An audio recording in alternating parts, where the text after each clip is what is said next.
Hi guys! Today we're going to learn Vietnamese vocabulary about exercises and sports. Let's get started. First, let's learn vocabulary for individual activities.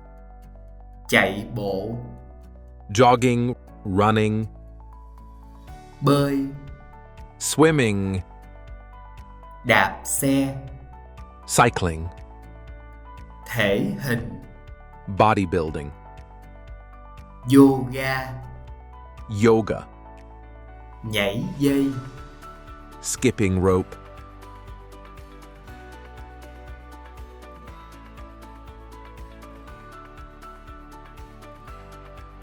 Now let's explore vocabulary for team activities. bóng đá, Football, soccer, bóng rổ, basketball, bóng chuyền, volleyball, bóng chày, baseball, bóng né, dodgeball, cầu lông, badminton.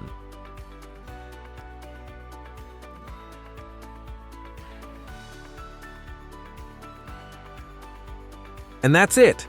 Hope you guys enjoy the lesson. Don't forget to subscribe to VLS's channel for more exciting topics. See you next time.